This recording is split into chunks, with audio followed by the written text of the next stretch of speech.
Good morning, everyone. I'm Robin Bargar, the Dean of the College of the Arts, new here to all of you, I'm sure. And I'm really glad you could join us. And just thought I would give you a bit of a welcome and then tell you what we're planning for this convocation. I wish to welcome you, and our whole purpose for this convocation, and of course for the Dean's office, is to support you for the upcoming year. And I have to say that I've had a tremendous welcome and tremendous support by the college and the university for my coming here, as I've just arrived in the middle of July. So I have a lot to learn, and part of this convocation is the beginning of that learning process for all of us. I do know a lot about your programs and portfolios from the outside and your student success from the outside. And even though there's a lot more I have to learn, I have huge respect for what you've already accomplished in your creative fields and for the success stories of your students, and which really is the story of your skills in creative practice and pedagogies. And I have great enthusiasm for your mission and the focus of students and the well-being and their healthy futures. And that means we're focusing on your well-being and supporting your capacity to succeed. And we'll be talking about that in a number of ways this morning. I also know you're tuned in to students' participation and leadership in these really transformative, important social initiatives, such as Black Lives Matter, such as the DACA initiatives, the LGBTQ rights, and related concerns of inclusiveness, economic equality, social justice. This is, I know, incredibly important to your students. It's very representative of their experience and your experience with them. We are going to take that into consideration as we move forward, and the students will know that we're taking that and embracing those discussions. CODA really delivers creatively and academically at the highest levels compared to other universities I've been associated with and have seen across the country and really across the globe. You're delivering at a very high level in terms of faculty and staff quality, in terms of student outcomes. And our goal over time is to increase support and increase recognition of your work in the college and the college overall, nationally and international, and support you in your accomplishments and future work. So we really need to see out, not only in the short term, how we're managing our immediate demands and these challenges, but we have to have and keep in mind a long-term view of where we're going. These are challenging times, and they require focused decisions that draw upon our collective creative skills, our design skills, our management skills, and more than anything else, draw upon each other as a community network for support. Together we will pull our weight, and we will remain thoughtful of our neighbors' needs. In all that I've learned from the CODA management team, you, faculty and staff, have managed brilliantly under extreme conditions that were thrown at you in March. And your dedication and preparedness as teachers and creators empowered you to take on unexpected changes and really to bring the students forward, and the students really respected that, and they went with us on that. We do face ongoing challenges, but we do have now a chance to plan ahead. Compared to March, this is a time to take a bit of a deep breath and engage in long-range planning so that we can think not only of our immediate needs, but also our vision and strategy over the next 3 years. Where do we want to be in the next 3 years? So I'd like to close by just giving you a bit of a notion about the Zoom convocation. It's a bit of an experiment. It's definitely been a community project among the leadership in the college. It's definitely a collaboration, and we aim to finish in around 90 minutes.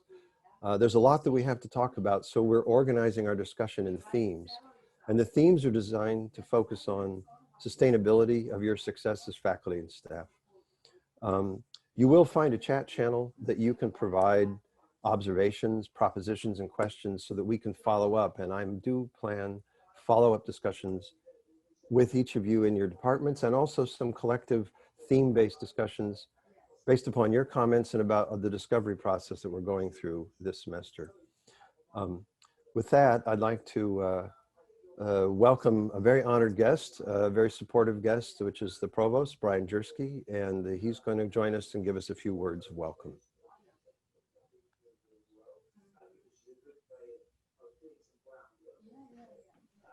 Hi, everyone. Hello, COTA.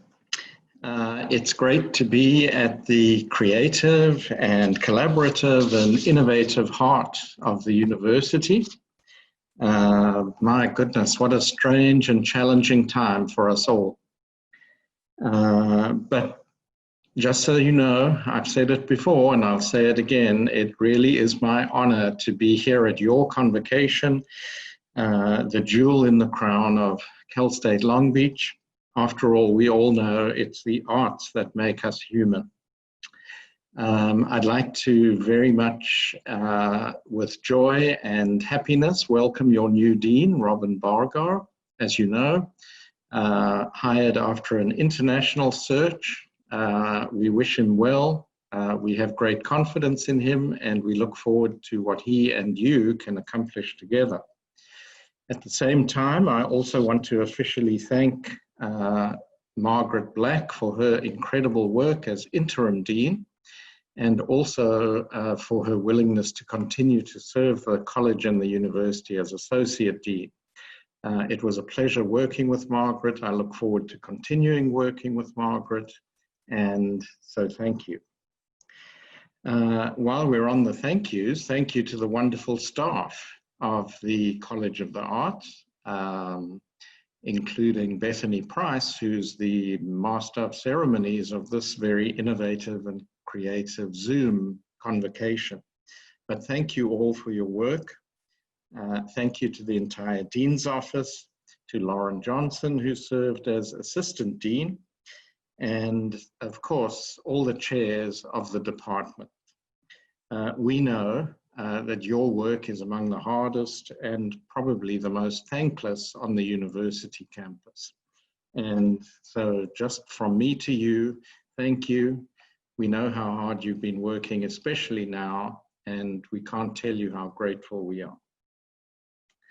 While we're here, I'd like to remind us that we have some new faculty in our midst. So welcome all our new faculty.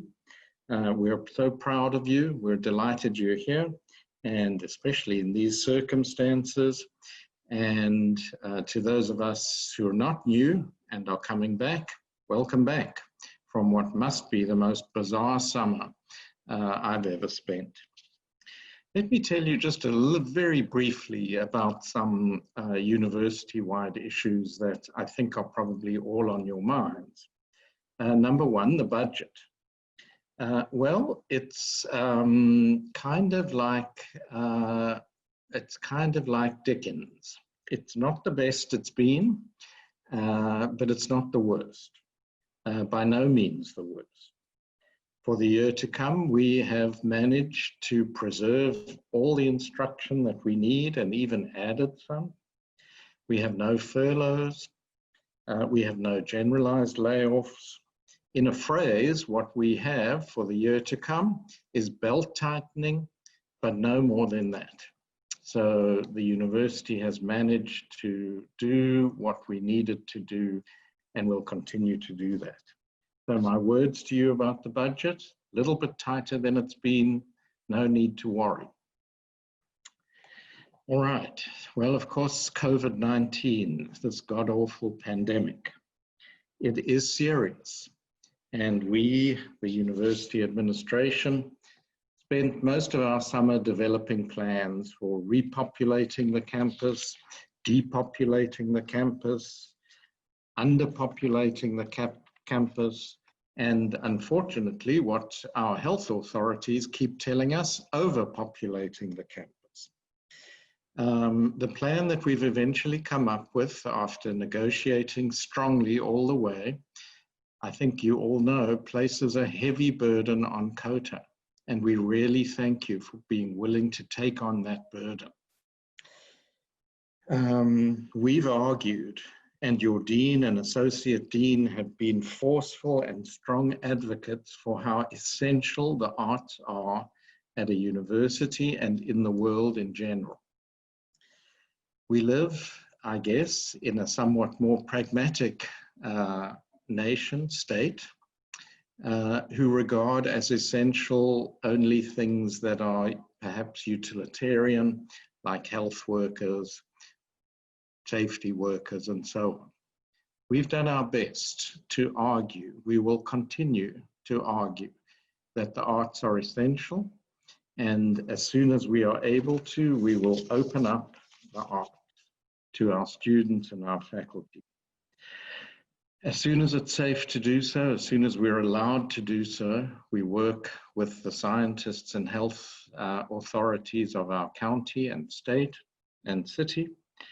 As soon as we're able to, we will open up the doors to the arts. We don't know when that's going to be yet, but when it is, we'll celebrate them as they should be celebrated at the heart of our university. For now, I guess, like Churchill asked the Brits during the Second World War, we grimly hang on. And we will hang on because we know that when we have the freedom to open, we'll be at the center. Your dean already talked about racial injustice, economic and other inequity. And I just want to say some very simple phrases. We hear, we learn, we will act, and we will change. You have my word that we in the Central University Administration are open for change, eager for change, and we will support you in whatever you need to do to make that change actual in your college. I also want to point out, perhaps especially after yesterday's speeches at a national convention, that I believe there's hope. And there is indeed hope for political change in this country, and we hope that it will be transformative political change. And rest assured that Cal State Long Beach will play its part in that change.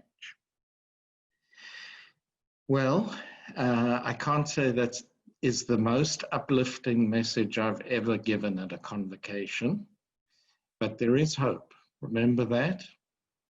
And it's a new year. So let's dance, let's make music, let's make beauty. And so go Kota and go beach.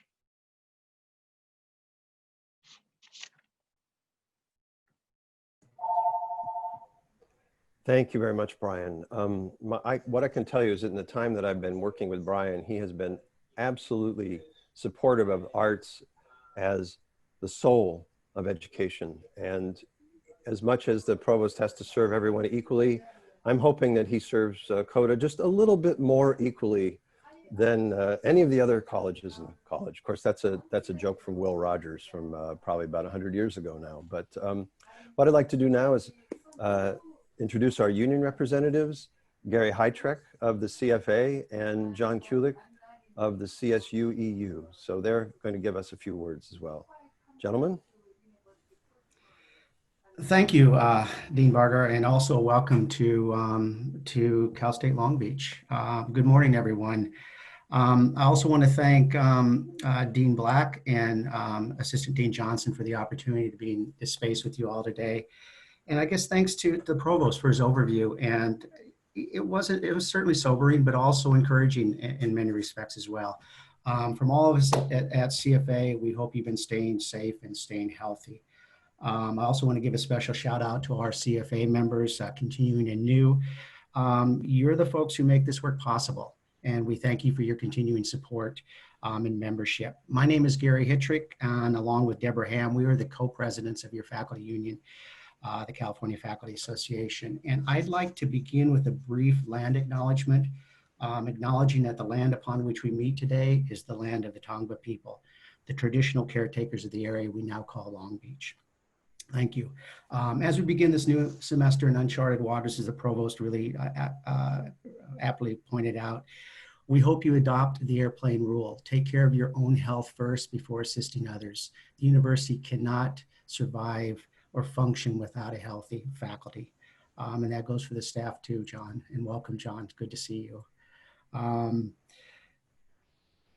So I also like to acknowledge the tremendous effort that you've all made towards ensuring student success and high quality teaching. The last few months have been tremendously difficult and challenging for all of us. And the faculty, particularly in CODA, your dedication to student success and teaching has been remarkable. And we really believe from CFA that you deserve special recognition for all your efforts. So thank you from all of us. Since last March, CFA has met weekly, sometimes more often, with the Provost and Faculty Affairs. And these meetings have really been to ensure that you all have the information and the resources you need to be healthy, stay healthy, and do your job well. Some of these include securing a one-year contract extension without reduction in benefits, securing a smaller than anticipated funding cut to the CSU, including language directing the CSU to fill the budget hole with its $1.5 billion plus reserves to help preserve courses, class size, and faculty jobs. Negotiating MOUs concerning COVID to safeguard faculty health, safety, and rights. Examples include elimination of spots from evaluation, an extension of the probationary period for tenure line faculty, compensation for summer trainings, technology access for faculty, and additional temporary leave for those faculty needing time away from work for COVID-related issues. We've also deepened our anti-racism and social justice work on campus as well as in the community. We partnered with BLM, the Black Lives Matter folks, the Long Beach Housing Justice Coalition, the People's Budget Advocacy Group, among others, to ensure worker and tenant protections and increase investment in youth and communities of color. We know this transition has been particularly tough on the College of the Arts. And as we continue to work with Faculty Affairs and the Provost, we will continue to forcefully advocate for your rights. But our ability to do so and to build an inclusive and safe space for faculty and students to hold the line on benefits and to preserve public education, high quality teaching depends on solidarity. By coming together and recognizing our common struggles, our common interest, and our common humanity, we can emerge from this crisis stronger. So take one more step and become active with us. We call on you to help CFA continue to be a united voice for lecturers, tenure line faculty, coaches, counselors, and the librarians who are keeping CSU going by becoming a CFA member. If you've not yet joined CFA, please sign up. We cannot accomplish this important work without your voice, your energy, or your ideas. Go to calfac.org and click on join. Remember, CFA is your union and your resource for questions about COVID, safety, workload, evaluation, RTP, when you have questions about discrimination or harassment, or when called to equity and diversity. Please don't hesitate to contact us with your concerns, your hopes, and yes, even your dreams. It's your union. Let's meet these challenges together. From all of us at CFA, we wish you a healthy and successful semester. Thank you very much.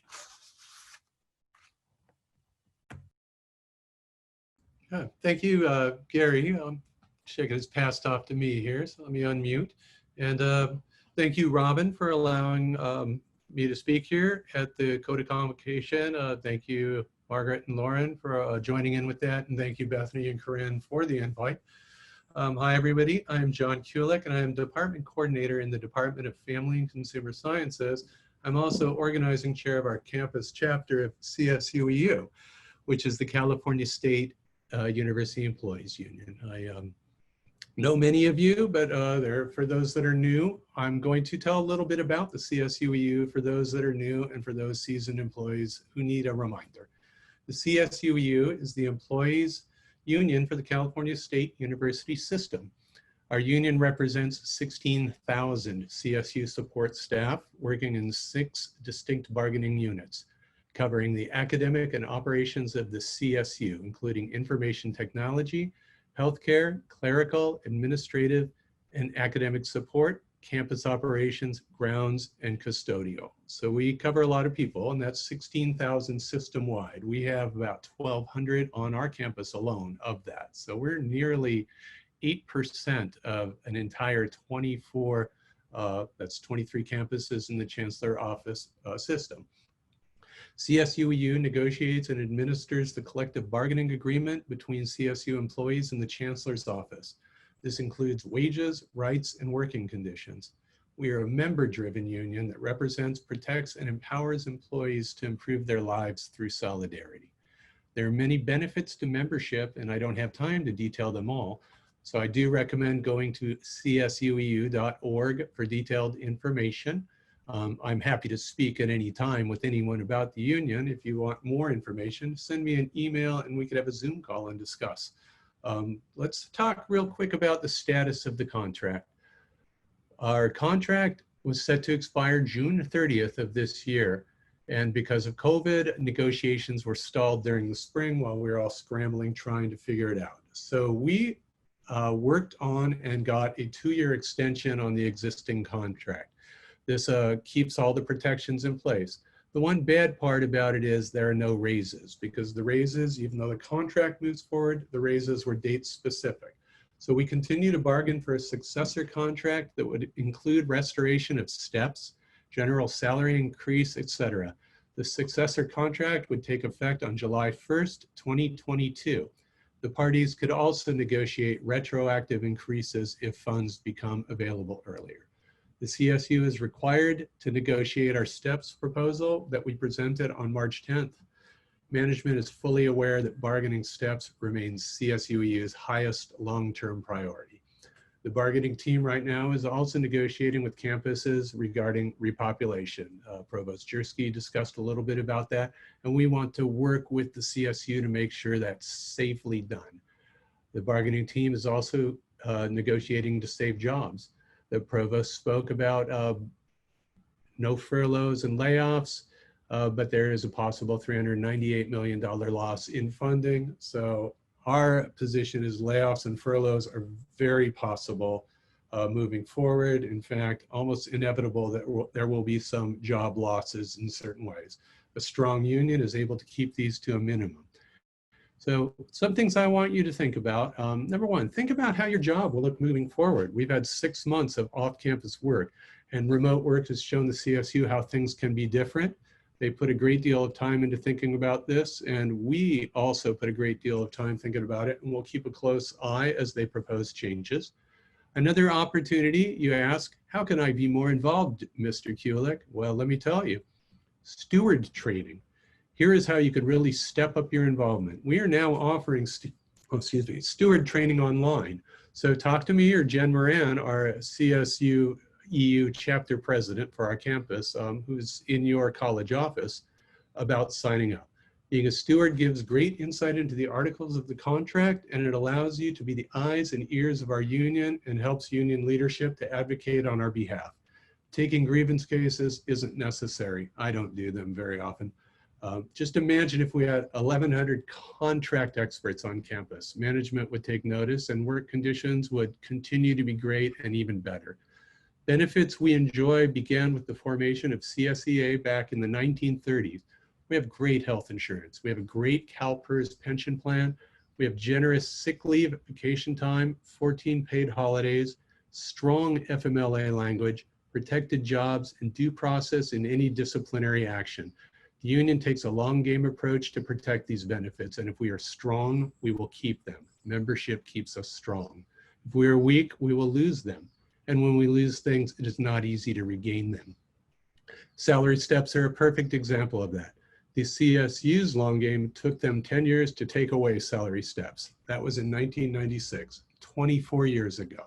And that's when union membership was a very weak 32%.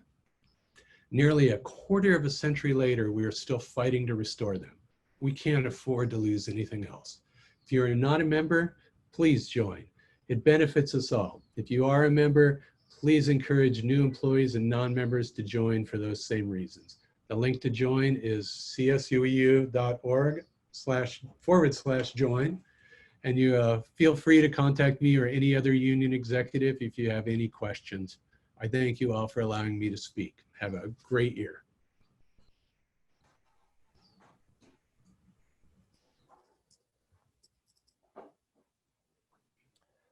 Thank you very much, Gary, and thank you very much, John. I am a strong believer in representation. I've worked with unions at the City University of New York and also at Columbia College Chicago, and that kind of partnership is essential, especially in trying times. And so the input is valued, really valued, and any kind of representation system is extremely valuable, as we know, looking at the situation in our country right now. I'm going to move on now to a key aspect of our talk, which are looking at some kind of themed discussions around our accomplishments and our aspirations for the year. I'm going to be joined by Margaret Black, and by Lauren, the assistant dean, and both of them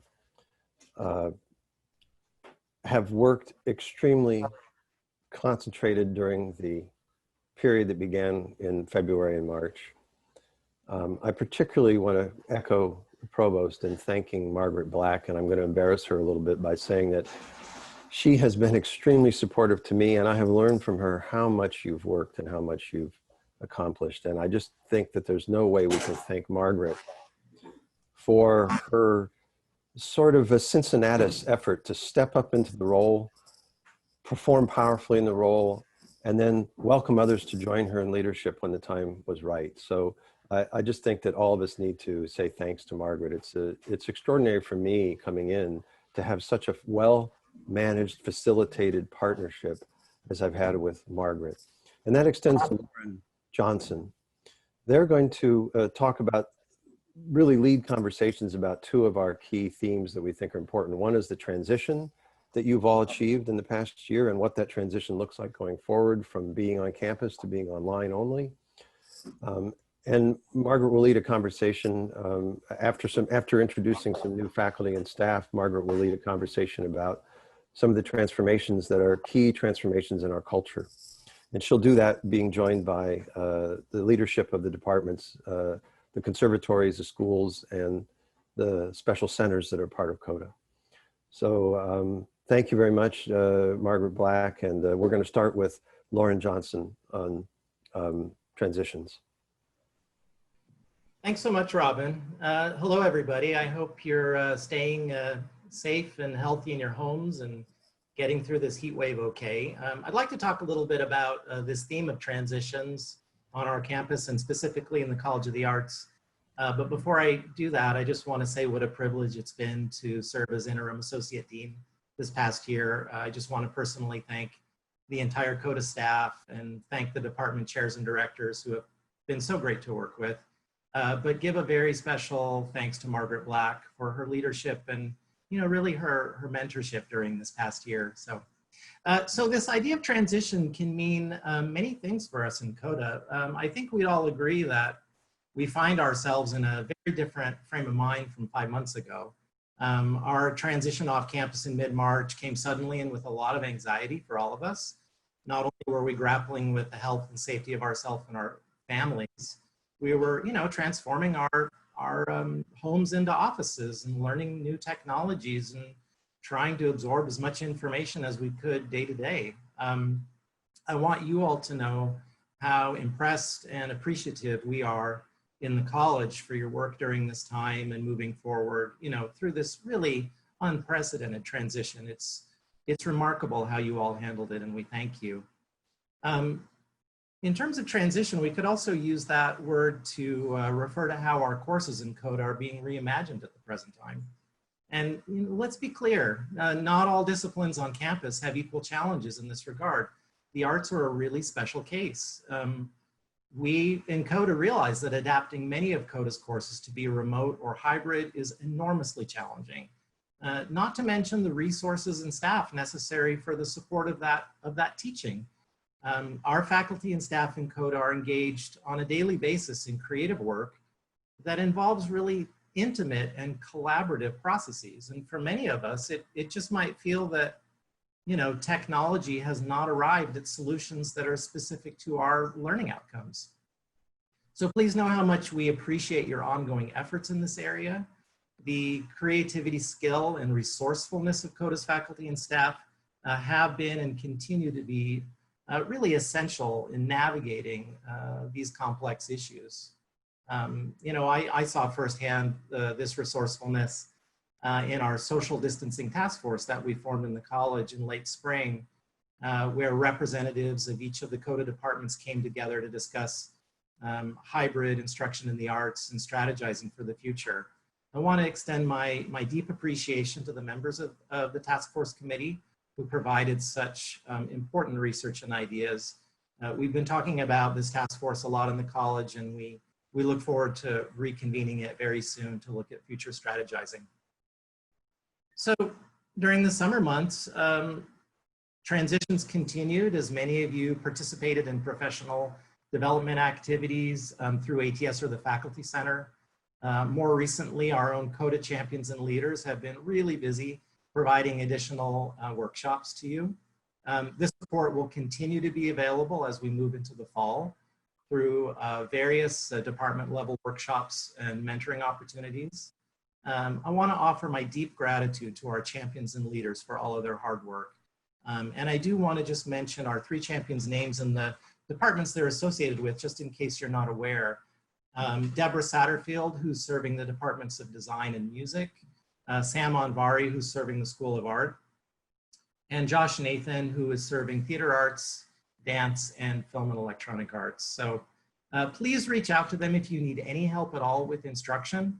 Our CODA champs and leaders they're just kind of a dream team of pedagogical innovation. And I thank them all so much for their hard work. Okay, so hopefully this summer everybody had a chance to take a breath. I realize there's little possibility that anyone feels particularly refreshed. All of us are beginning a new transition as we embark on the fall semester. And it's a transition that feels different from the previous ones, with our growing confidence now in new technologies, and perhaps also this realization that, you know, some of what we've discovered over the past months can be used in the longer term. As we continue to innovate, it's important to remind ourselves that efforts up to this point have lasting value. Work that may have felt transitional over the past months is actually transformational and will continue to resonate as our campus continues to adapt to these mega changes of our times. Each of you, faculty and staff, are really essential to the success of our students, and all your preparations, trainings, and efforts will be hugely impactful this fall and moving into the future. So the theme of transformation is going to be continued momentarily by Margaret and our department chairs through their discussions. But in closing, I want to thank you all on behalf of the College of the Arts for your dedication to our campus and to our students. So thank you very much. And now, to help celebrate the work of our faculty and staff, Margaret's going to tell us about some milestones and also introduce the newest members of our CODA family. Okay, thank you, everybody. Hi, everybody. Welcome back to your own homes.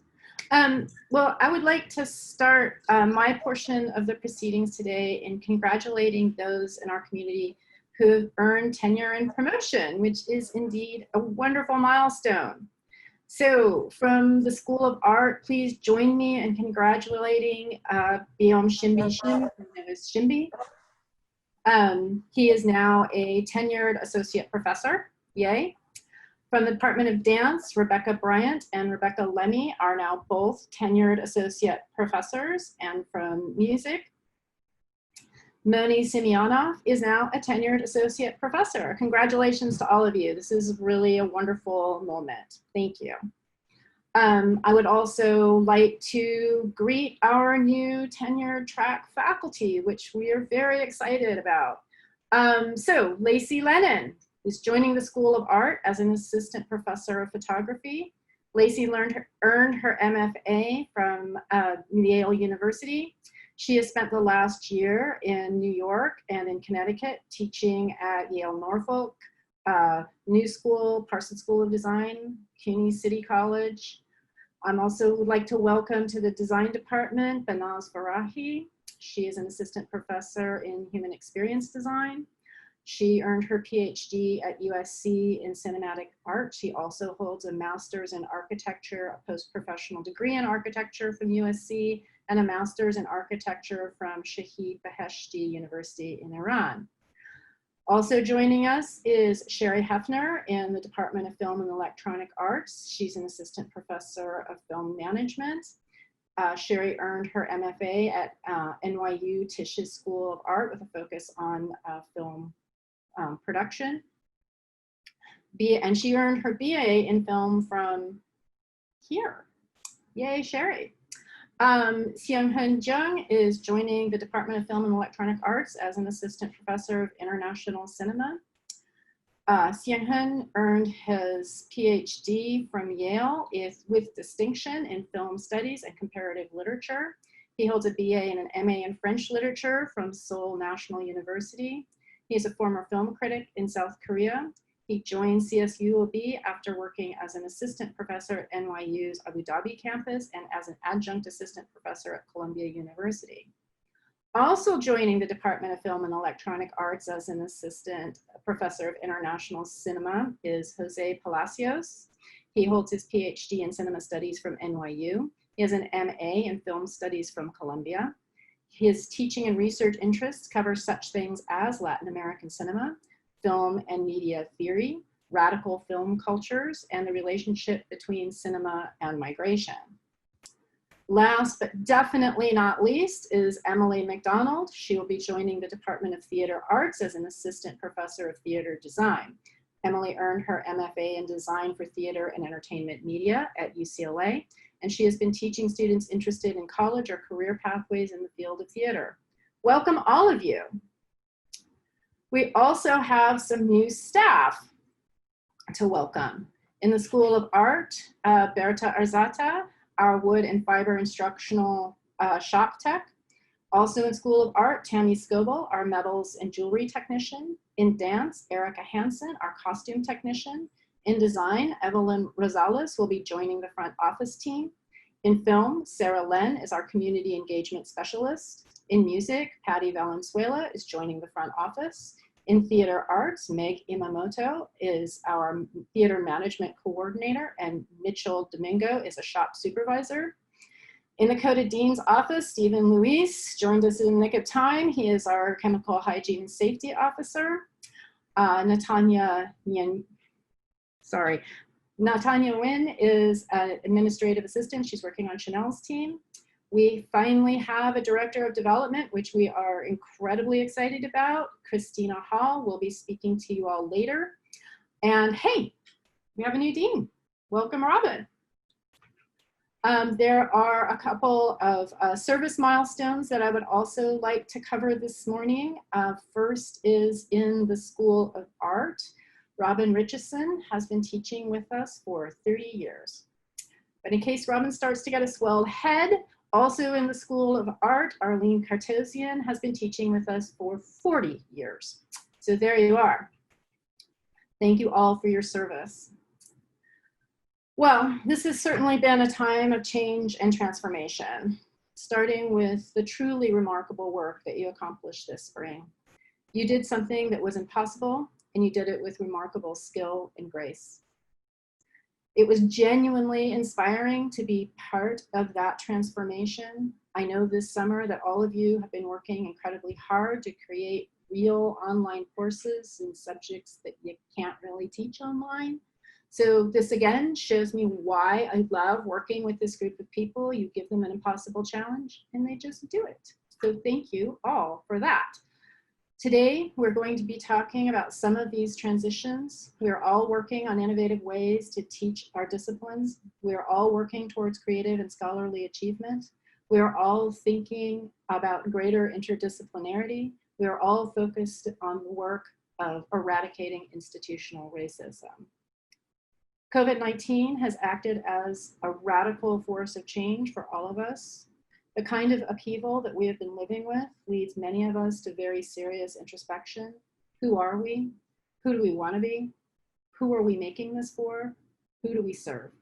When we couple this with social upheaval, we ask questions like who gets what opportunities, whose stories get told and how are they told, whose accomplishments are recognized and celebrated. And what we are left with is the initiative that we will be working on for the foreseeable future, learning to be anti-racist.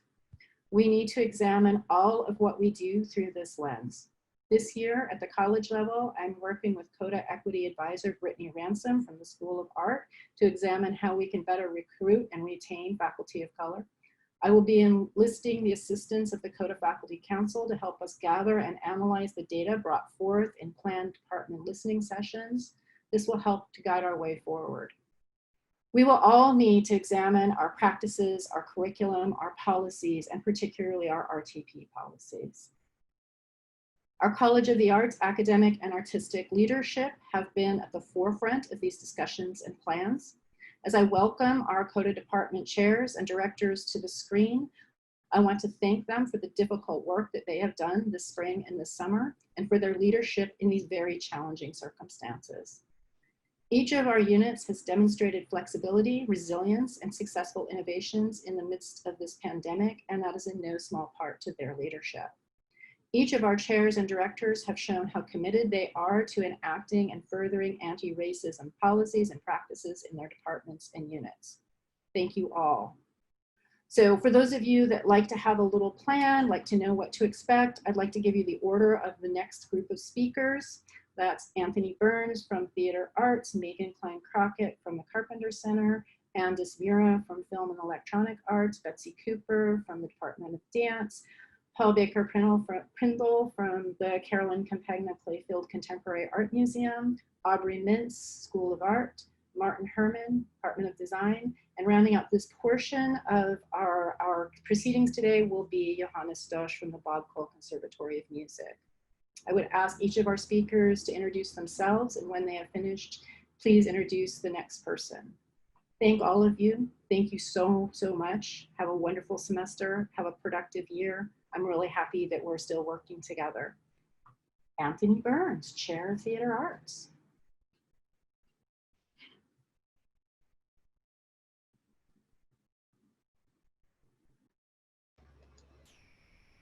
Anthony, you're muted.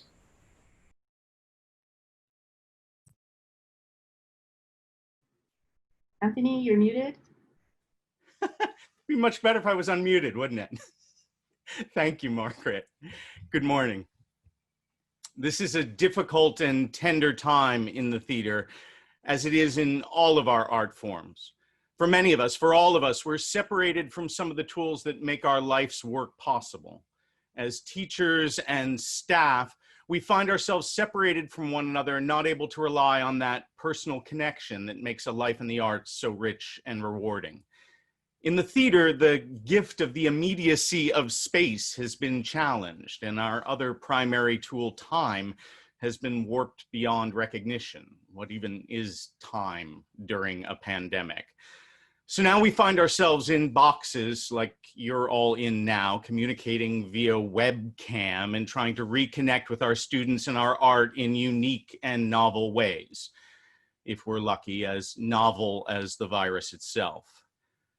We in the theater are in crisis.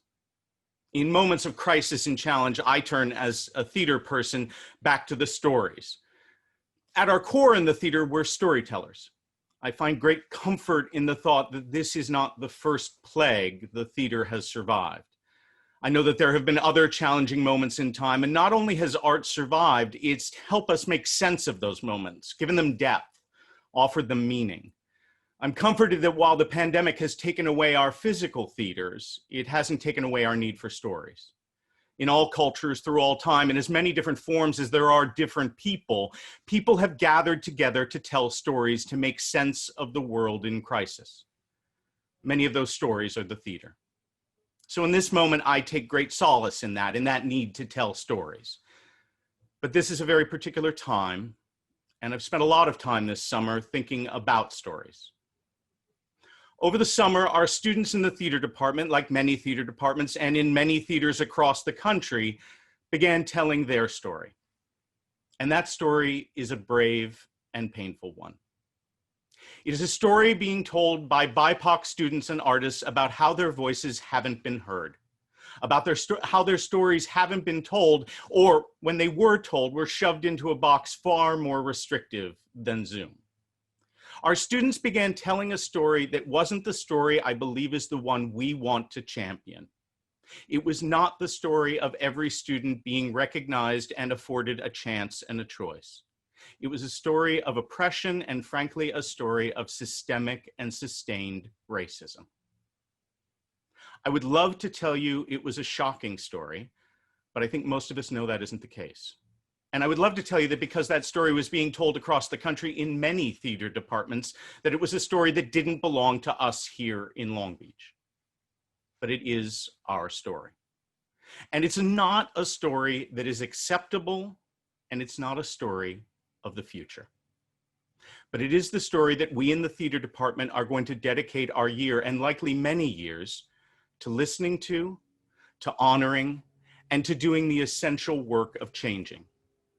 Because that's the other gift of the theater, the ability to write a next act. So here's our necessary next act in the theater arts department. At all levels, across the curriculum, in our performances, and in all of our practices, we are going to ensure that our work is serving and supporting all of our students. We are going to actively dismantle the culture and structures that led to racist and anti-Black policies and practices. This work will not be easy and it will not be quick, but it is unavoidable and essential. I share this with all of you across the college today, both to hold us to account and to ask for your support and attention. Please hold us to this next act. Like our students are so courageously doing through telling their stories, help us see where we can be better. Because while this work is challenging, it is not only vital, it is indeed the future. If our field is to have a future in these challenging times, it will be through the voices and bodies of our students and students like them in your departments, telling these new stories, helping make sense and give meaning to the chaos of this world in challenging times. I look forward to doing this critical work with my dedicated colleagues in the theater arts department this year and in coming years. I thank them for their bravery and that dedication. Thanks for listening to this story.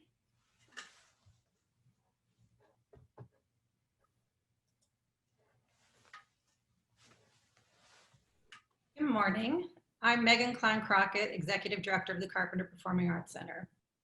Before the theater's doors closed last March, we at the Carpenter Center had committed to expanding the inclusivity of our programming, diversifying our audiences by becoming more accessible to all of our community, and to better integrating with our CODA academic units by providing artist-led student workshops and masterclasses, funding free or low-cost student tickets to main stage performances, and by supporting student performances through our Arts for Life community programming.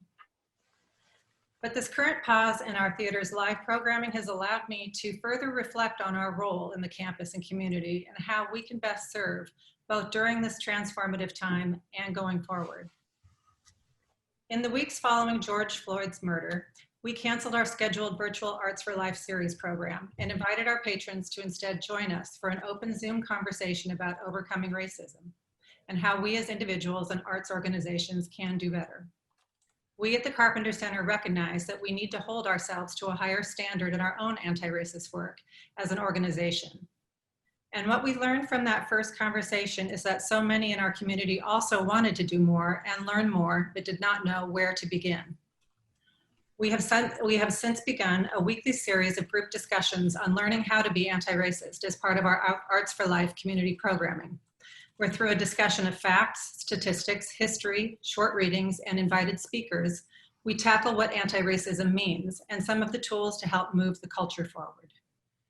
I would like to acknowledge Christina Ramos, our Education and Outreach Coordinator, and Olivia Sather, our Marketing Director, both alumni of the CSULB Theater Arts MFA MBA Theater Management Program, then under the direction of Anthony Burns, for their work and dedication in creating, managing, and leading this weekly discussion.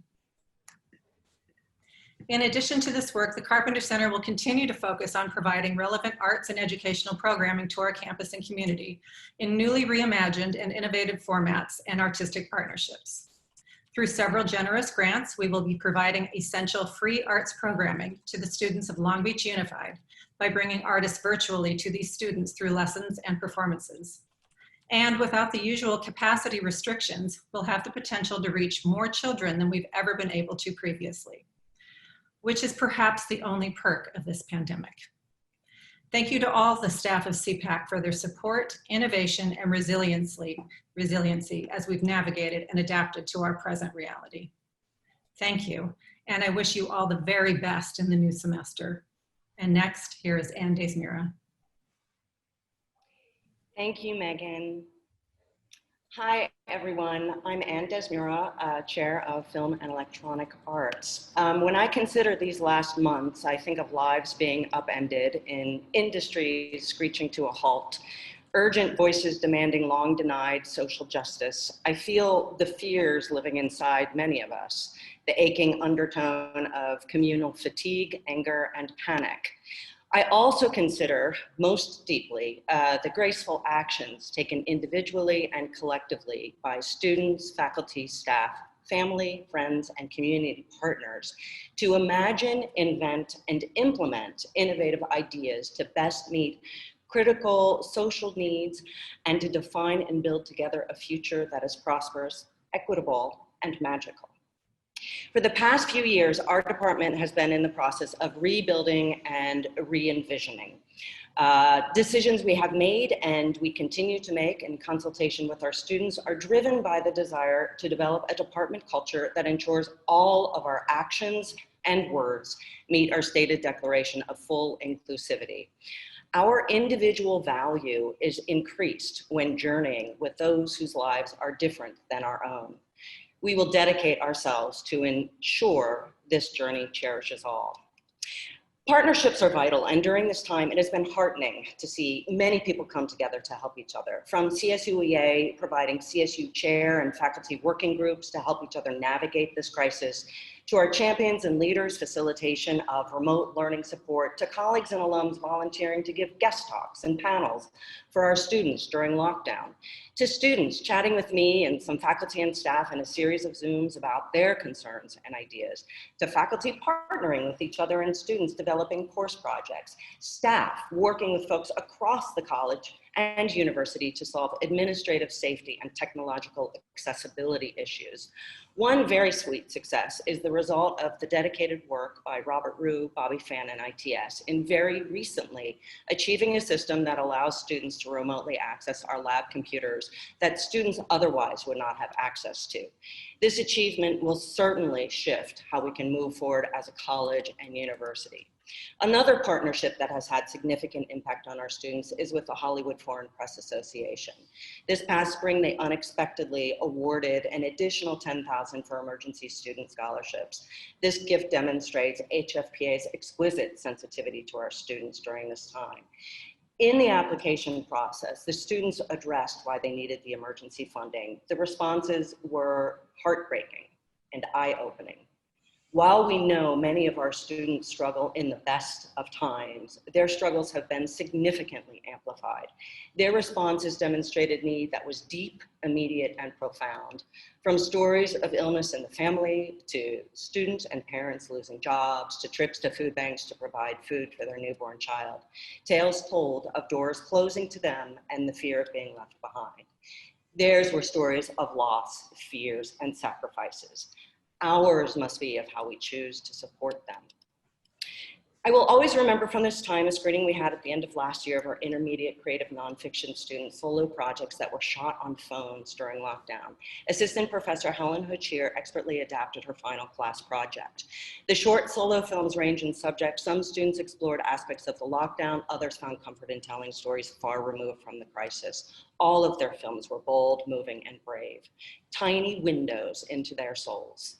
A true gift, a study in resilience, innovation, and the healing power of art.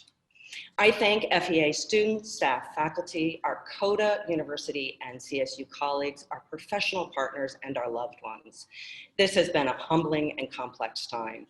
FEA folks are intrepidly navigating the abrupt disruption of our industry and the impact of how film production is taught and executed. They have turned this challenging time, as have we all, into a unique educational opportunity in preparation for our students to break down barriers and reinvent the industry. I am deeply grateful for the collegiality, innovative spirit, and indefatigable dedication of our FEA and CODA team. Here's to our future together. Thank you. And now, I would like to welcome Betsy Cooper, Chair of the Department of Dance. Thank you so much. Thanks, Anne. Hi, everyone. I'm Betsy, as Anne just said, Chair of the Department of Dance. And I want to begin by extending my profound gratitude to all of our faculty and staff for their truly Herculean efforts to support our students during this extended period of remote learning. I also think this moment has shown us the tremendous collective action and generosity of the dance community in general. There has been an outpouring of resources and amazing resiliency shown, and it's inspiring. This year, we celebrate 2 anniversaries, 50 years as a department and 25 years in our beautiful dance center. These anniversaries present the opportunity for us to take stock of our history and accomplishments, but also to ask ourselves what type of department we want to be in the future and how we will serve our students in our community. Our department's strong reputation within the CSU and nationally is something that we are all very proud of, along with the accomplishments of our students, alumni, faculty, and staff. But we are also taking this moment to acknowledge the history of dance in higher education in the US has not been inclusive. It is a history that has systemically restricted or excluded BIPOC bodies from participation and marginalized or made invisible the cultural and aesthetic contributions of artists of color. 2 years ago, we began revising our undergraduate curriculum with the goal of dismantling its Eurocentric hierarchy and creating a more inclusive core of dance technique that includes hip hop and jazz.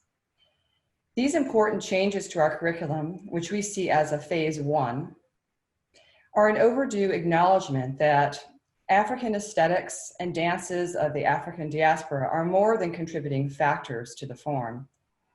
They actually serve as the scaffold on which American social and concert dance has developed.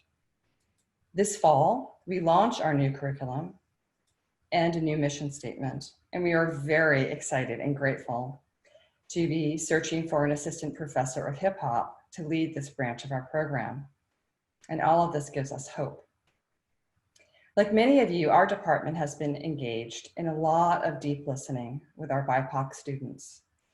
Their voices reveal a great depth of pain, frustration, and exhaustion, but also a determination to be heard and to make meaningful change. For us, meaningful change happens in partnership with community. So as we begin this school year, we commit ourselves to anti-racist and anti-ableist activity, working in collaboration with our student leaders. We've already begun the work of scrutinizing all of our existing policies and practices and planning department gatherings with mental health and wellness practitioners in order to address our students' needs. This is the beginning, and we acknowledge that this work needs to be woven into our daily practices. I want to conclude by stating that our faculty and staff are immensely grateful to the students leading a new organization called Dance Affinity, Advocates for Inclusion and Dancer Equity. And we are inspired to work alongside them in giving voice to and creating more opportunities for students from marginalized groups. I'm looking forward to that work. And now I'm really happy to introduce my colleague, Paul Baker-Prindle. Thanks, Betsy. As Betsy just mentioned, I'm Paul Baker-Prindle. I'm Director of Carolyn Campagna Kleefeld Contemporary Art Museum. Thank you all for the opportunity to talk with you on behalf of the incredible museum staff who have really inspired me over the last months through their dedication and focus at a time when museums across the world are finding themselves challenged like never before. I have many positive things to report to you. Construction on the expanded and renovated museum is well underway with an expected completion date of August 2021. And after moving the collection in and installing our first exhibitions, we'll plan to open in February of 2022. Even before the pandemic, we plan to be closed but active with a number of exhibitions and programs offsite. This fall, we plan to install right by CPI an architectural work demonstrating sustainable building technology by innovator Doris Sung. And midwinter, we will open an exhibition curated by Christina Newhouse at the Edison Theater in downtown Long Beach, featuring artist Neha Choksi. As we've worked with these two women artists of color, we've had an opportunity to consider the watershed of George Floyd and Breonna Taylor's murders, only two of many, through the lens of museum work.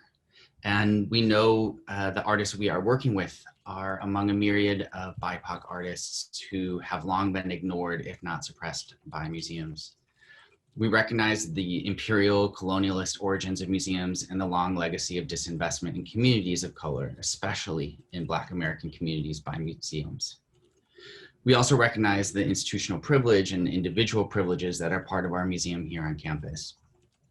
When I last spoke with you all last convocation, I committed to take significant action in both acknowledging the work we have to do, and as I said then, to take action to invest in our communities through the museum and by supporting the development of disadvantaged professionals and organizations of difference in arts and culture across our region.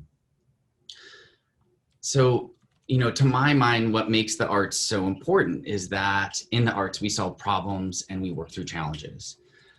Whether these are studio-based concerns or issues of global import, artists, dancers, musicians, performing artists, designers, visual artists, filmmakers, all artists, we're deeply skilled at innovatively responding to individual and shared problems and crises. Our museum community sees our work as a collaborative and co-generative work in the ways that we support artists and arts professionals.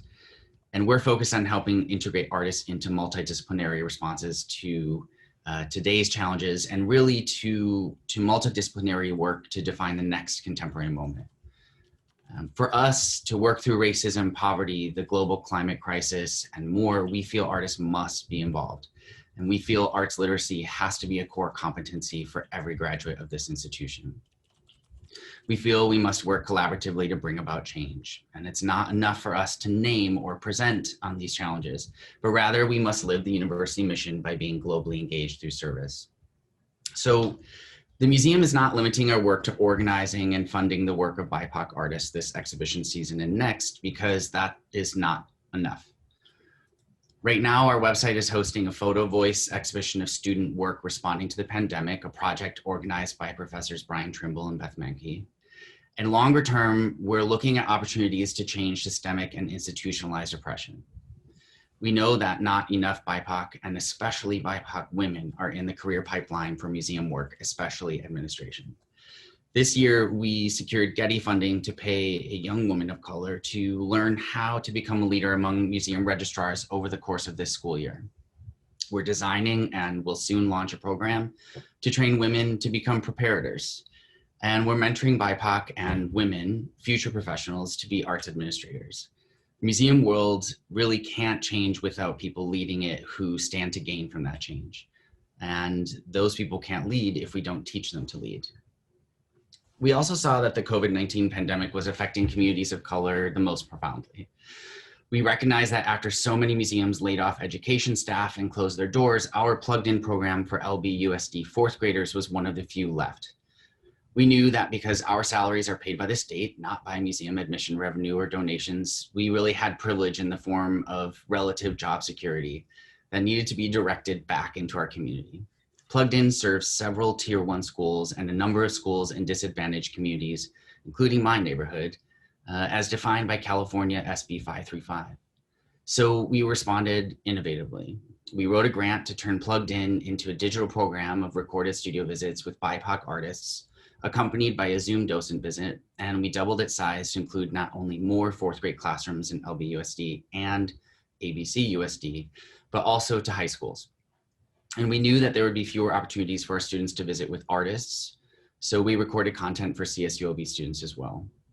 Christina Alegria, Curator of Education, will be reaching out to all of you to share links to these videos on our YouTube when they go live.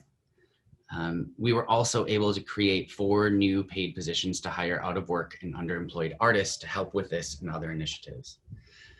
When the museum reopens, we will have a new collection priorities document, new codes of ethics, a new strategic plan, new acquisitions, and a new building doubled in size, all of which are being developed and made with a dedication to responding innovatively to both our contemporary moment and to our future possibilities. Thanks for letting me share this news with you. It's my pleasure to pass the baton over to Aubrey Mintz in School of Art. Thanks. Thanks, Paul. Hello, everyone. I just want to thank my colleagues in College of Arts for your moving statements. And I apologize if mine are a little clunky because the amount of details I'm going to try and get through.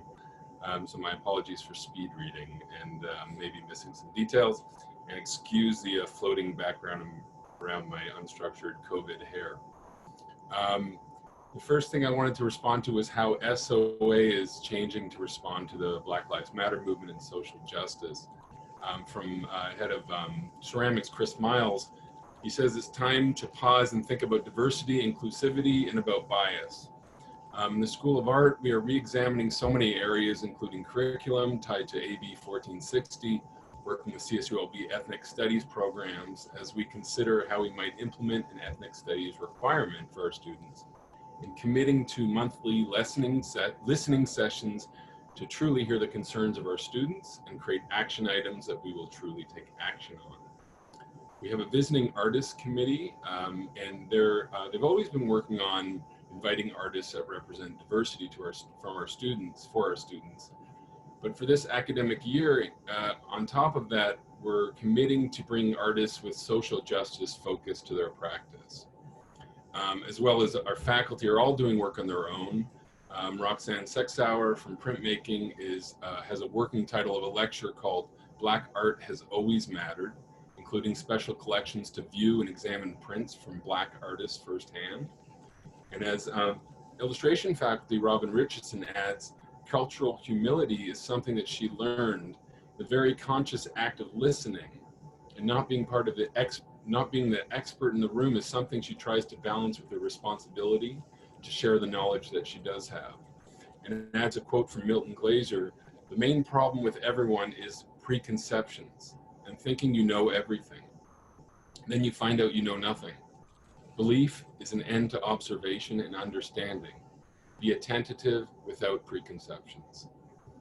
Our students are moving forward in wonderful ways. Museum studies grads have created a symposium which offers incredible online content directly addressing the question of decolonization and race relations in cultural institutions, called Forms of Reparations, the Museum and Restorative Justice.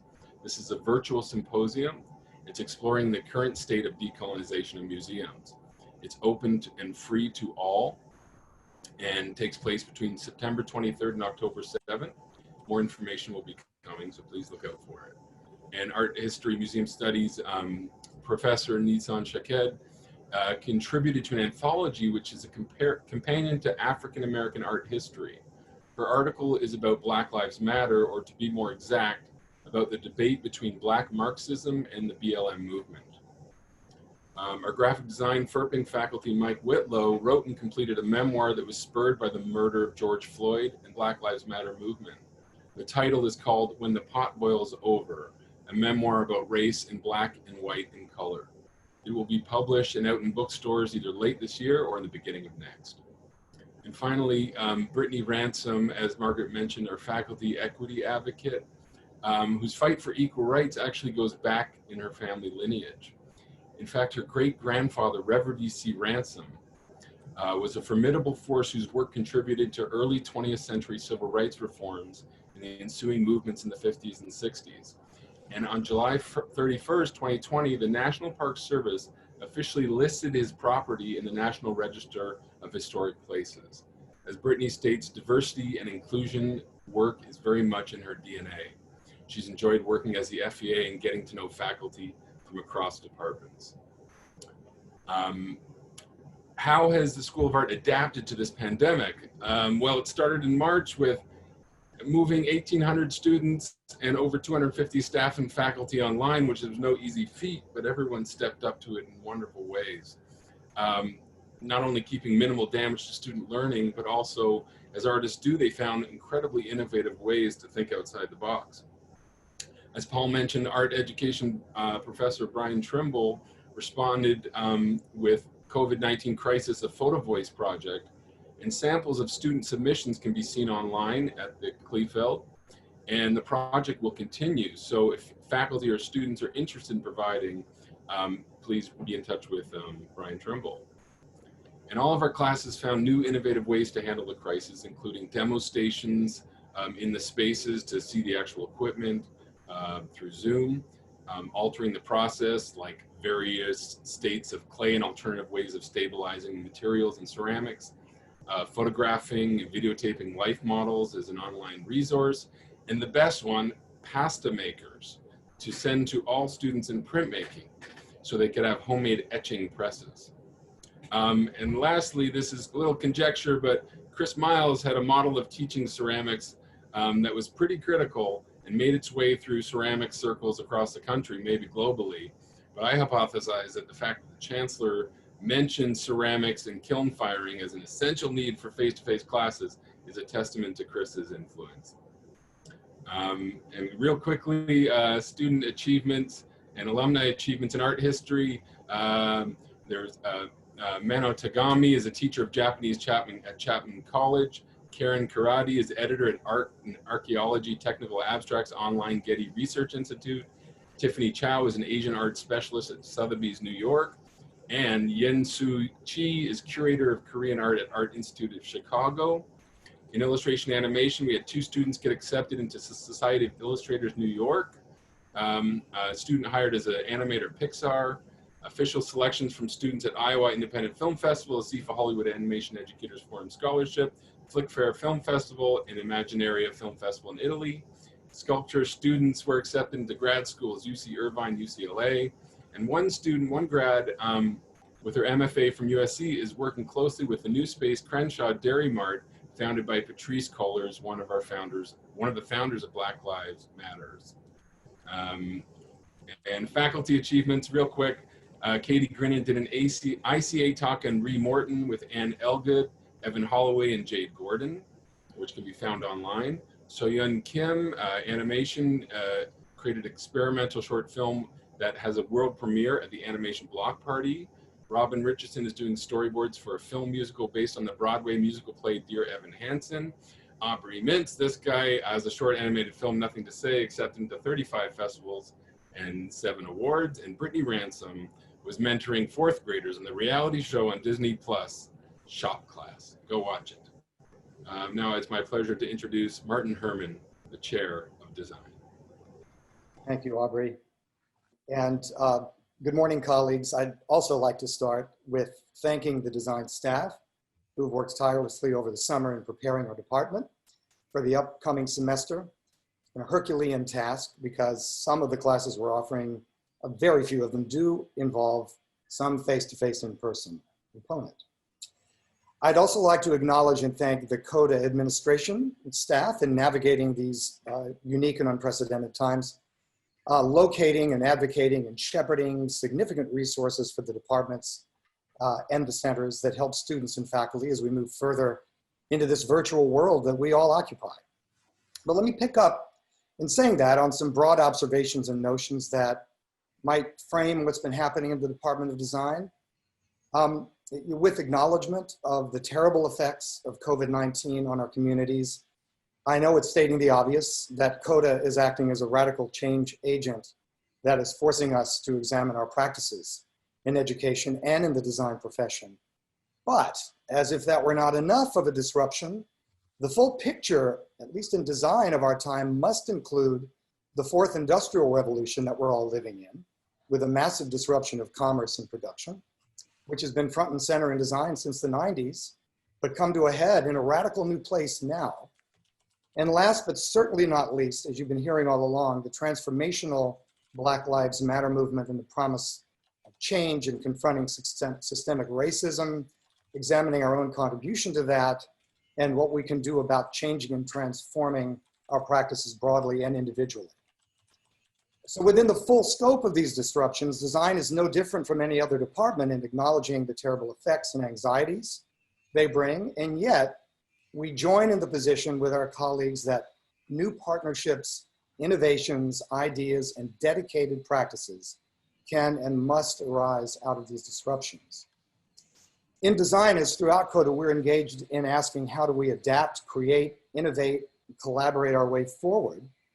And hopefully without trivializing or overstating, I would say that design does not wither, but thrives in these kinds of times, in disruptive times, and in that space where multiple disciplines interact and intersect. So what does that look like in design, and how do we serve our students and help transform and bring value to our community, especially in these times? A couple of ways I want to share with you. Firstly, design thinking itself is a known and effective strategic method for adapting innovative ways and creating ongoing value to our community. It illuminates every course we offer in design. And how is this? Namely, through its empathic, recursive, human-centered approach. Design thinking embraces a growth mindset and seeks out interdisciplinary team endeavors across departments and colleges. It views the campus as an ecosystem where new relationships and synergies can flourish. And it is service-oriented. It makes it sort of unique in the College of the Arts. It's service orientation, more than I would say fine arts orientation, although certainly poetry and creativity is part of design, obviously. But this orientation to bring new stories and value in the form of interaction, spaces, and products. Let me share an example and a recent success story with you. Professor Wesley Wolfel's Industrial Design Juniors developed assisted living products this past spring. They engaged OLLI, which is the Usher Lifelong Learning Institute on the CSULB campus. You may have heard of it, and its network of volunteers in the project. They set up several Zoom sessions that created space for seniors, for design professionals, senior citizens I'm talking about, design professionals and medical experts to provide feedback on student designs. And those sessions provided a meaningful space for multi-generational stories, discussions, and feedback that humanized all parties involved and provided a break from the terrible isolation, all via the design process. Secondly, back to the bigger principles, we believe that innovation is integral to and thrives in diverse teams. Through our faculty and staff hires, as well as our collaborations and community engagement, we work to facilitate diversity, bringing the actions and voices of underrepresented people into creative endeavors and bring value to those communities we serve. To share another example and success story, Professor Heather Barker's Immersive Design Research Lab created a project last spring called the Long Beach Ocean Engagement Ring as part of the Los Angeles County's Pando Days itself, which addresses Los Angeles County sustainability goals in advance of the LA 2028 Olympics. It's a mouthful, but suffice it to say, to boil it down, the CSULB team was interdisciplinary and diverse. It was composed of students with backgrounds in anthropology, sociology, film, fine arts, interior design, and more, who worked with the Long Beach Port and the Office of Civic Innovation, and importantly, local Long Beach community groups around our ocean rim, if you will. And the team proposes an extensive bike path ocean ring that enhances the public space around our ocean, connects all the communities there through ocean stewardship, and defines our collective urban experience. So I will close by voicing extreme pride in our students and faculty who've also been using their design skills and organizations to assist with PPE production and parklet safe office space design throughout the COVID crisis. We wish to continue our service in practical and hopefully innovative ways in collaboration with our colleagues in CODA. And we invite you to reach out and let us know how we can be of service.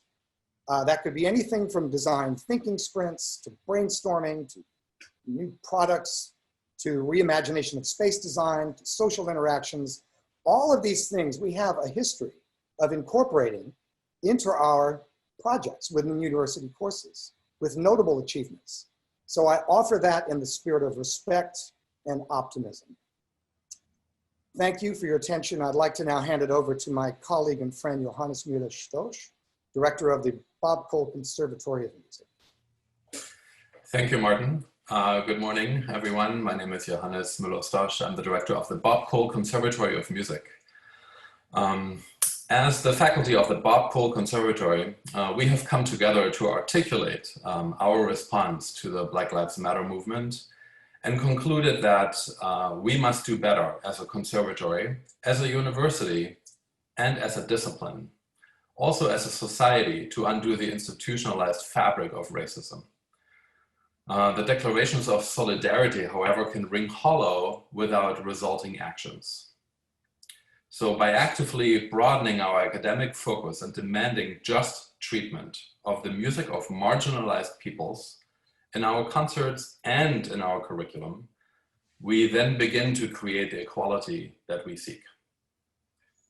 Through the degree of transformation needed is immense, our individual and institutionalized efforts are what makes a difference. So it is up to us to actively protect the dignity of every individual in our community and to stand firmly for justice and embrace a culture of respect for all.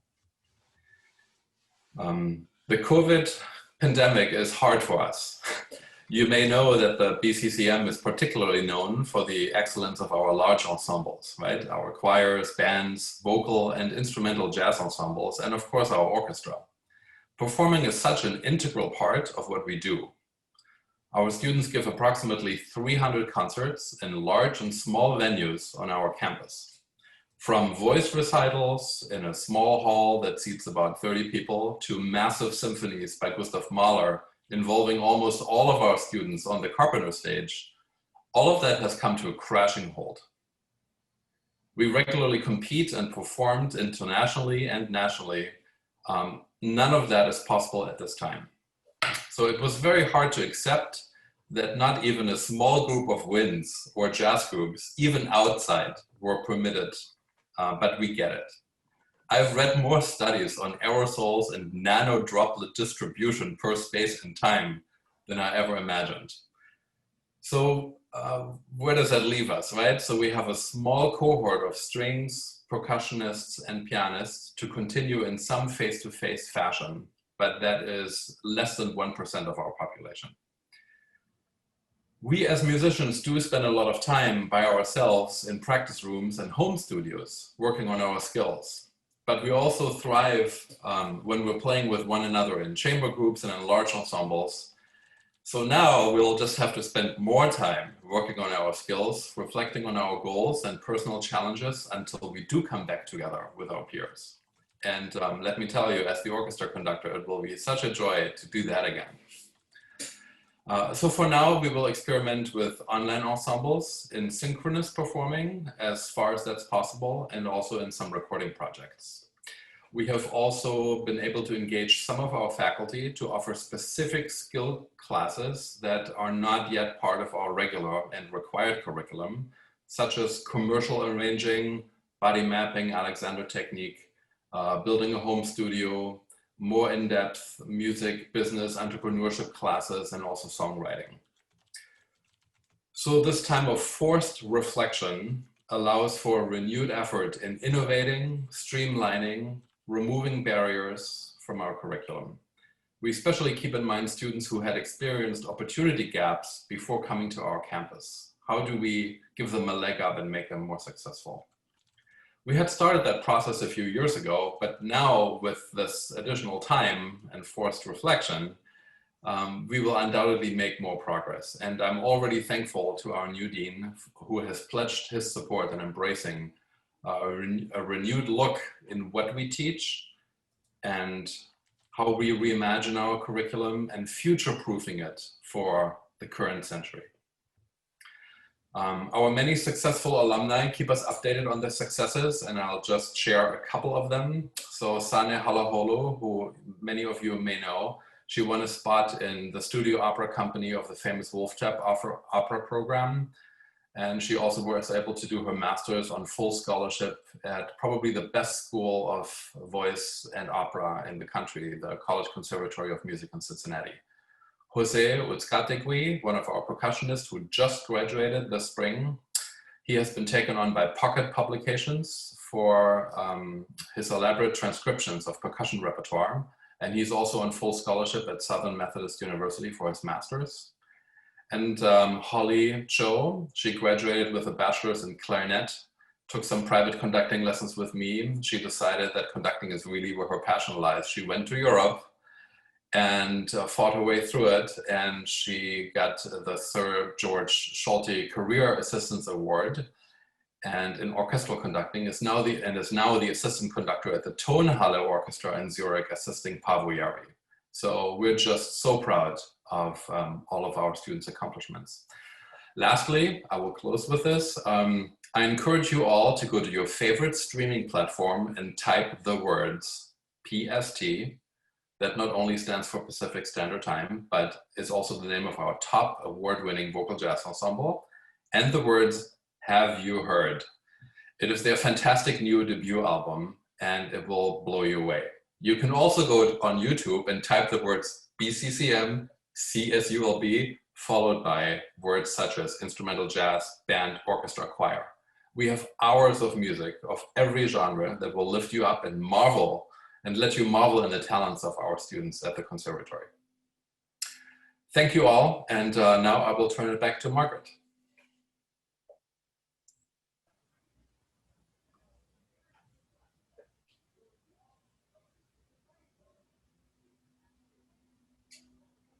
Or whoever is speaking after me. Well, I think it's, yes, I think Margaret would be entirely suitable. We are now trying to bring a whole gallery back, and this is the cumbersome nature of clicking in a Zoom webinar. So Bethany Price is hastily clicking, but in the meantime, I just want to say thank you. Thank you to all of you and your wonderful faculty and staff, Anthony, Megan, Anne, Betsy, Paul, Aubrey, Martin, and Johannes. It's extraordinarily inspiring, really, to reflect back and to think about what it means for the future, which I would like to talk about a little bit. I also, again, want to thank Lauren for speaking about the transitions that he helped people to focus on. And Margaret, of course, nothing more to say to embarrass her further for her extraordinarily collaborative leadership. I think that we're very lucky that that's going to continue, and we really think that this entire presentation thus far is about how we will be collaborative. Also, I've just been really amazed at what I can only call as awesome and authentic commitment that's represented both by the anecdotes and reports and also by the stream of chat messages. It really shows the spirit of the community.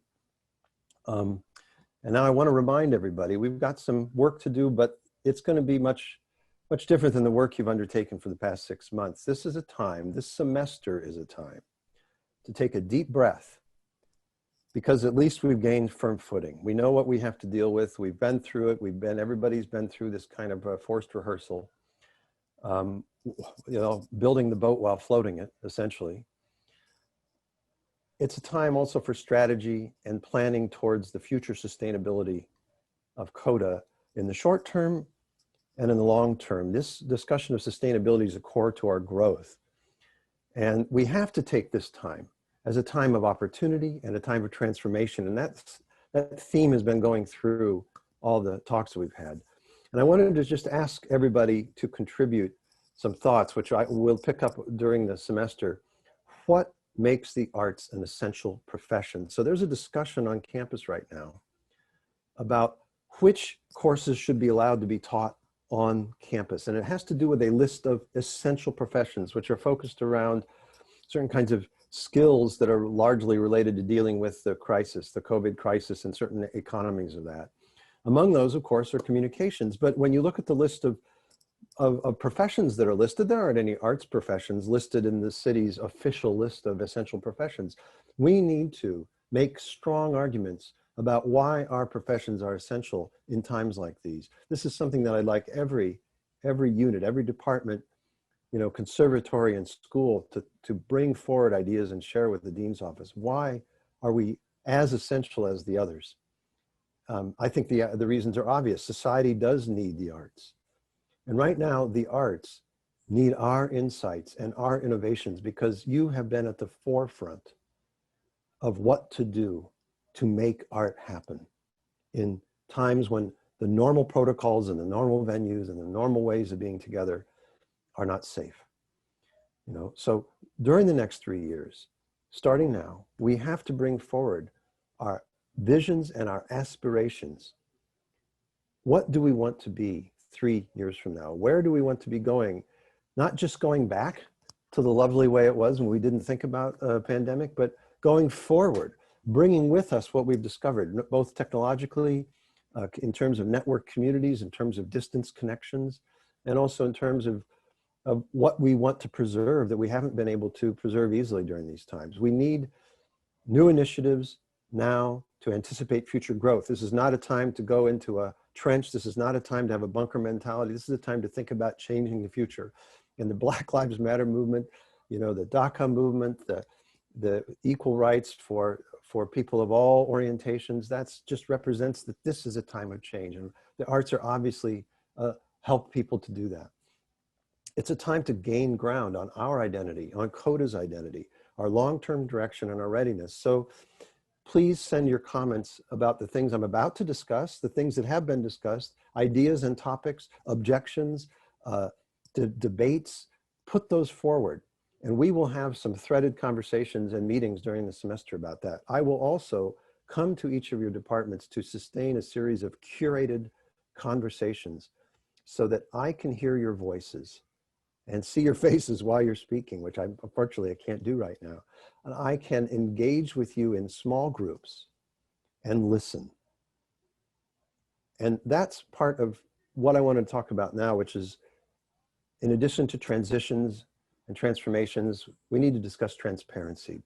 Transparency is one of the most important and greatest challenges of leading and sharing responsibility in a large organization. So I'd like to talk about that.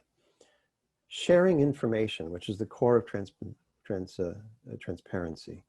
Sharing information is also sharing responsibility. So when we say we're going to be transparent, I will extend through the chairs, through the directors, to each of you, I will extend an opportunity to share in the responsibility by sharing information. And that leads to a discourse and a consultation to set priorities as a college. Now, setting priorities, even among members of individual departments, can be challenging, but we need you to set priorities so that you can share those priorities through your chair with the priorities of the other units in CODA. And all of those can be shared to the management team in the dean's office. That process of consultation and discourse to set priorities is the core to transparency. So I wanted to say a little bit about what I've asked the chairs and directors to think about in terms of how we will conduct this discourse. And the first thing you need to know is that the dean's office only has a front door. There is no back door, second set of smoke-filled rooms where the real decisions get made. I haven't been invited to do any such back door in the provost's office or the president's office, and there's no back door in the dean's office, virtually or physically. So everything that's discussed and decided will be decided in consultation with clear criteria presented. And so when I present criteria, when Margaret and Lauren present criteria, when we do that, we're asking first for you to consider the criteria. And if the criteria are not what you would like, if something hasn't been considered, that's where the conversation starts. Discourse around criteria. Then once we have agreed or leveled up or accepted or have consensus over the criteria, then we can begin looking at the priorities that are related to that criteria. The chairs will be, and directors will be the key to this discussion because they will represent you and your colleagues, the staff and faculty, to Margaret, Lauren, and I. And they will represent Margaret, Lauren, and I to you. So it is by far one of the most difficult jobs to have in a university, and I admire what I've just seen. The leadership that they represent is extraordinary. Gives me, the chairs and directors, and Margaret and Lauren have just set the bar so high for me. It really, you know, I have to start working out an extra half an hour every morning just to be sure I can make it through. That discussion of resources is going to be organized around two key ways of looking at priorities: priorities of opportunity and priorities of need. And needs and opportunities are how we will make decisions about investing the resources that we have. It doesn't mean that anything is not important, but some things will stand forward in terms of our priorities. And sometimes a need is a priority and sometimes an opportunity. Sometimes those are shared across multiple units in a college. Sometimes they're very specific to one unit in a college, But the impact that that opportunity and need will have is so great. That impact is so great that it will lift up everybody, or it's a threat that needs to be dealt with because that threat is a threat to everybody, such as a problem that will cause student performance to be reduced or student satisfaction to be reduced. So that discussion of opportunity and need around priorities and criteria that are both future facing as well as looking at our immediate operations are really important, because I don't want us to get too far down in the operational weeds, but I do need to say just a little bit about the budget in the spirit of transparency. As you know, we don't get a budget numbers until they evolve throughout the semester, and we get them really in November. We have understood that there's a 5% budget cut in the Division of Academic Affairs. A certain amount of that 5% will be coming to each of the colleges.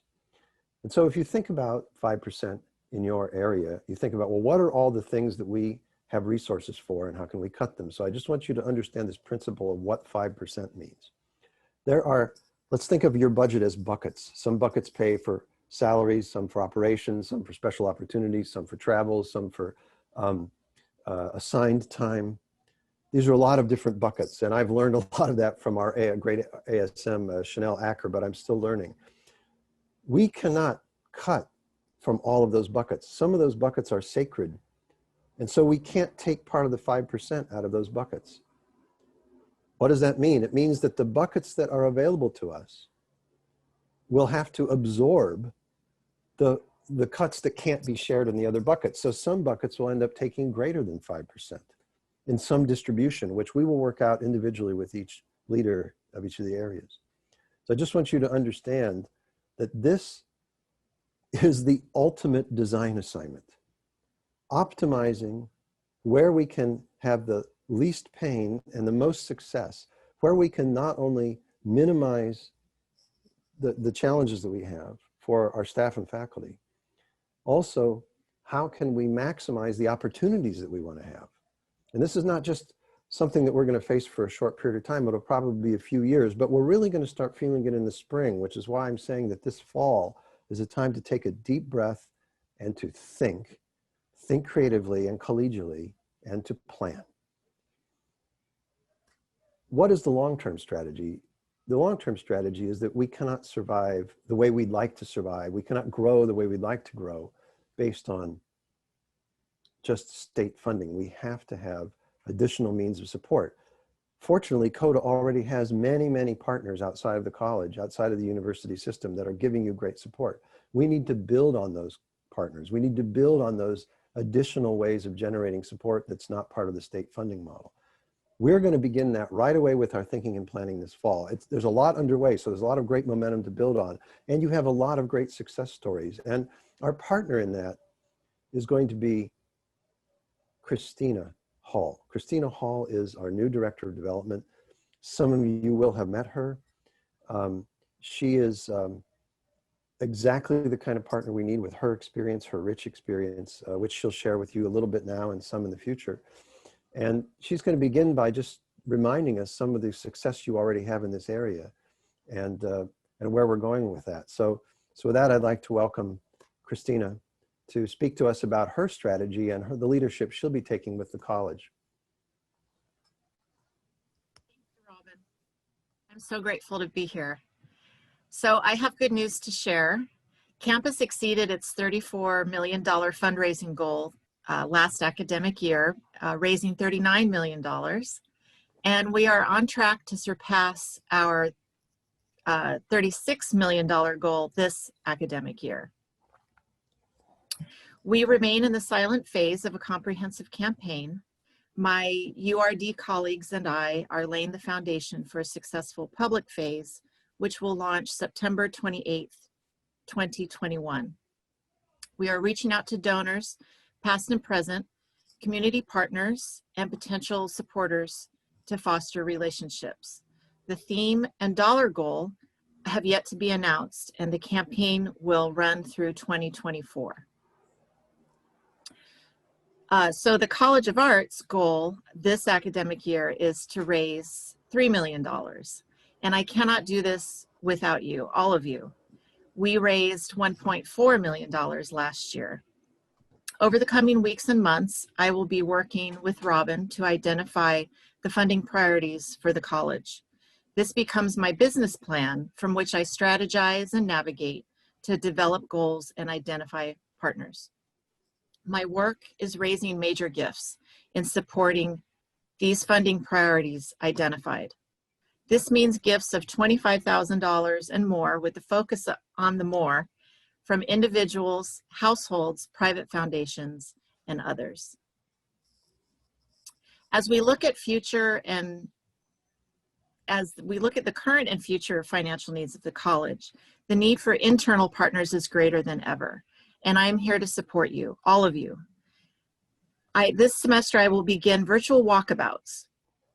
Chairs, I ask you to invite me to your department meetings, and disciplinary heads, think of a class or activity that I can attend virtually. I want to get the best idea of your programs. I want to deeply understand the excellent work that you and your students do so that I can share those stories with our donors and partners.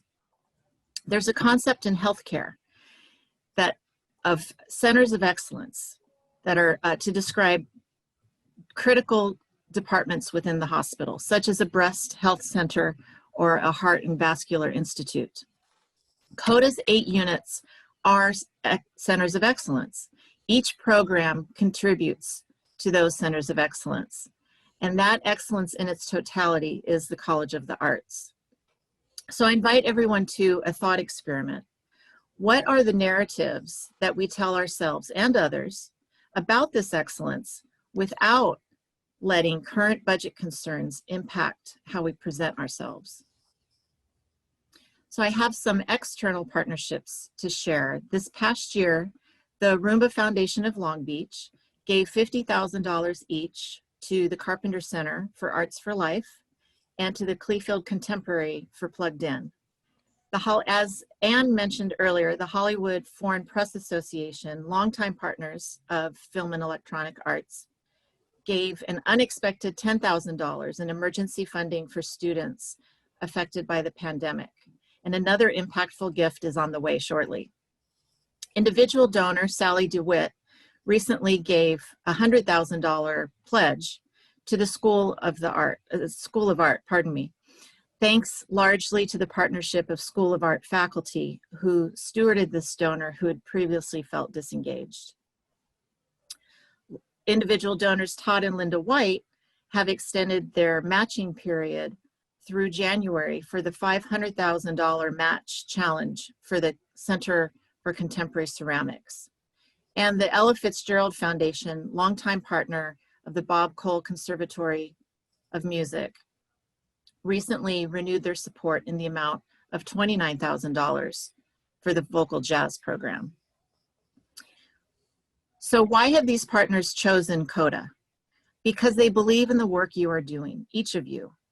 Each of you is rightfully proud of your students and their achievements.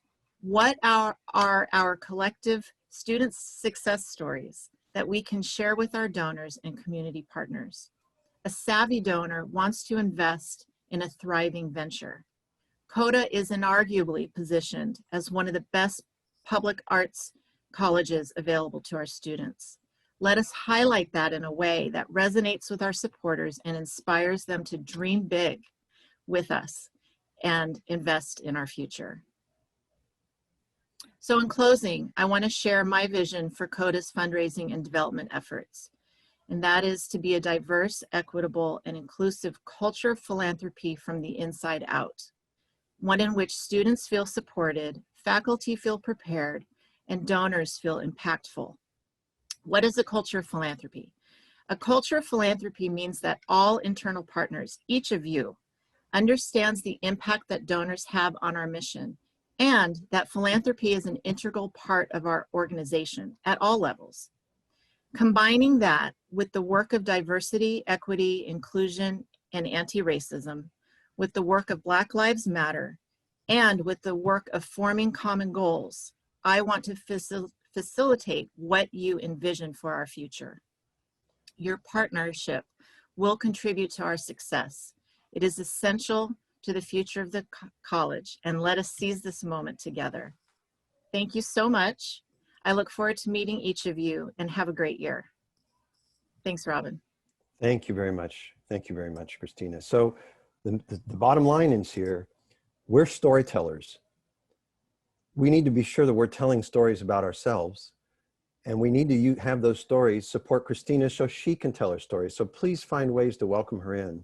And you already have many, many partners you're working with. We're going to triangulate and go from partners you have to new partners that will be supported in voice by the partners that are currently very thrilled to be members of your communities.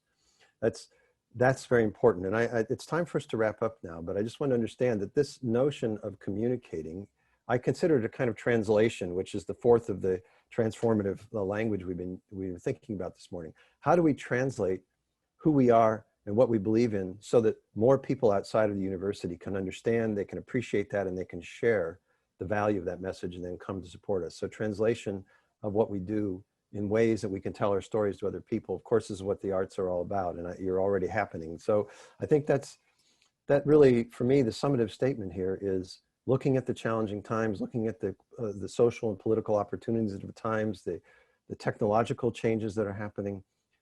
CODA and you as faculty and staff are empowered as much as any institution or any group of people in the nation. And if you look at the struggles and the successes in some of the other practices like the medical sciences and health professions, of course, they're struggling and succeeding, but we in CODA are just as much empowered to bring about the kind of changes that we value for the future. And where will our society be as we come out of COVID? You are needed. And from everything we've learned, we're on the move. We're not falling back. We're leaning forward. We're leaning into this. And I think that's the go-away message that I'd like you all to reflect on and share back to those of us. Again, I'd like to thank all the chairs and directors, the Associate Dean, Margaret Black, the Assistant Dean, Lauren Johnson. Bethany Price has been technically masterminding the way this webinar has taken place. I really want to thank Bethany for that. Corey Garthoff for assisting Bethany. Torres provided the graphics that we've been using this morning. Bobby Fan provided some excellent and essential technical support and advisement. And also I have to thank our ASM, Chanel Acker, for her guidance and all that she's been tutoring me, and her fabulous team that's managing all of the on-the-ground details during this challenging time. And finally, thank you for coming. Thank you for listening and for responding and contributing so that we can pick up these conversations forward very soon and ongoing this semester. Congratulations for a very, very successful transition, and power to you for the semester. Thank you so much.